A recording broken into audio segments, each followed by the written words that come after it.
Hi there, my dear loving souls. Welcome back to this channel and to this office where we talk about universal laws and practicing love, because I think it's a really great subject, set of subjects to be talking about. The topic today is completely spirit-led. I don't have any particular script. I have picked out just one oracle from the intuition deck that has come through to set out the main message, the main subject matter of what we're going to be discussing today. And that is the breakthrough. That's the card that popped out.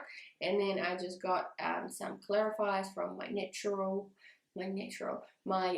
tarot deck, just to get some 3 cards for the purposes of discussing some universal laws in relation to the main subject matter of the breakthrough.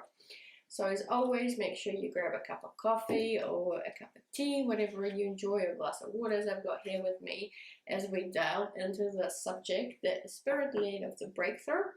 And part 1, we will talk a bit more about these cards as well as the message from the guidebook on the breakthrough. Part 2, we will delve into some practical tips perhaps, or anything else that comes through based on these cards that have popped up.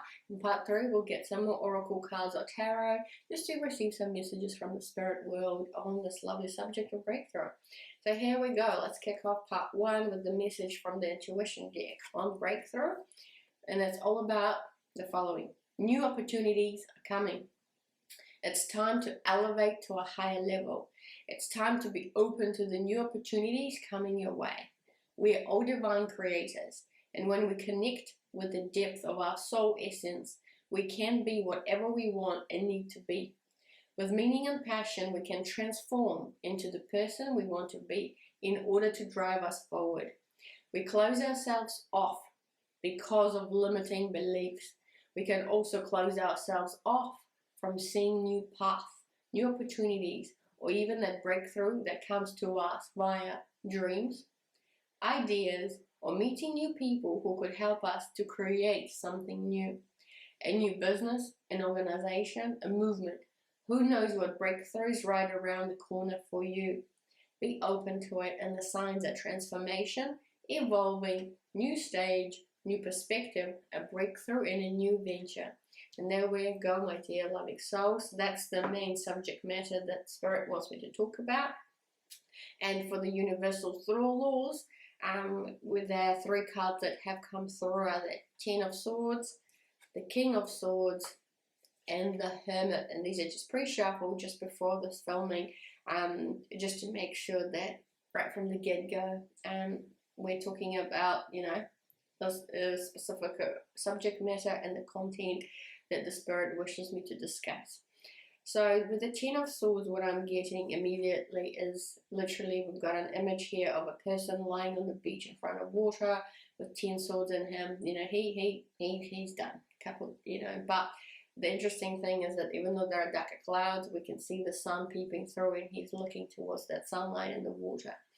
This card is all about death, completion, ending of circumstance, ending of a chapter, ending of a relationship perhaps, certainly the end of something. And I think it aligns well with the universal law of transformation of energy, completion and beginning of something new. It's a transformation of one state to another, and it actually aligns well with this card of breakthrough, because literally one of the signs, as I read in the message, was transformation. New beginnings, new opportunities. So I think it aligns quite well actually with what we're going to be talking about. The next card that came through is the King of Swords. It's the only king that actually looks at you straight up. He's all about the intellect, the mental side of things. He's law and order. He's a strategist, military strategist. These are the typical kind of meaning of the card. But honestly, the more I look at it, the more I'm drawn to what's behind the king, the individual on the picture. And that's the throne that he's sitting on. And I'm going to make sure to add a representation or an image of this card on your screen, just so that you can see what I see. And quite frankly, I never really paid much attention to what's on the throne, except for at this point in time. because I saw that, the breakthrough on this card is depicted with the beautiful, butterfly coming out of its cocoon. So literally, the metamorphosis stage, or the process that happens in nature to the beautiful caterpillars. Right behind the king and the throne, you've actually got images of 3 butterflies.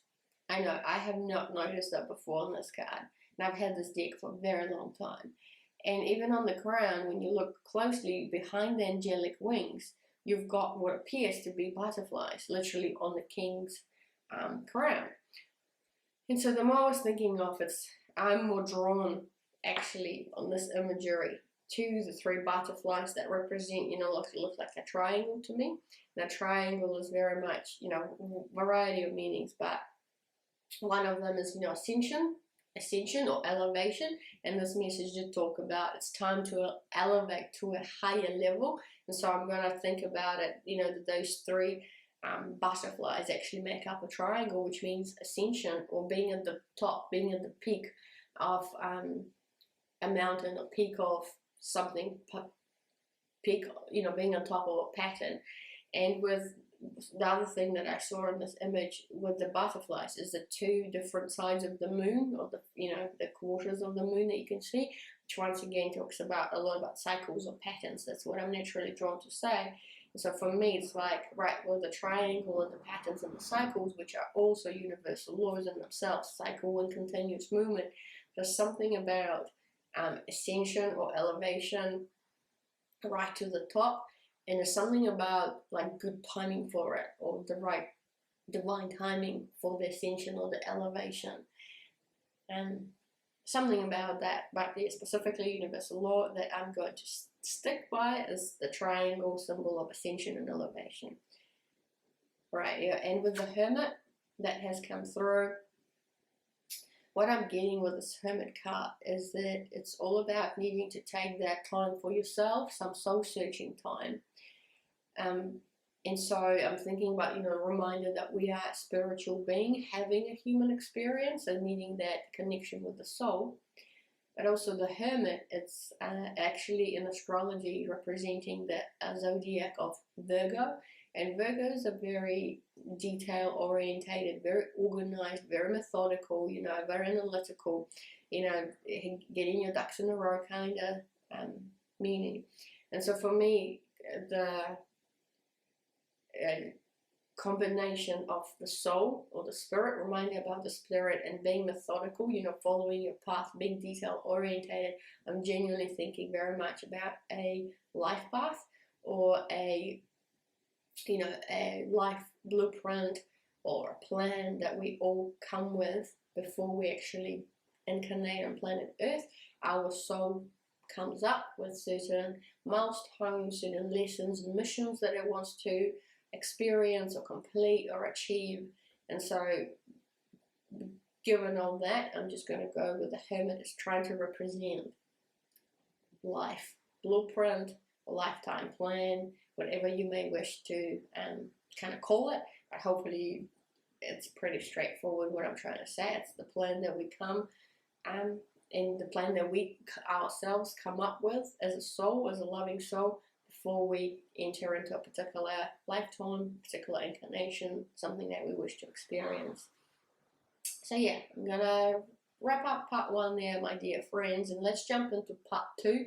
Click on the link down below for us to just flesh out some of these a bit more and see if we can get some practical tips or practical application of these concepts in order to benefit our life and get more loving in our life as a result of it. Let's see what the Spirit's trying to say. Click on the link down below for part 2, and I will see you shortly.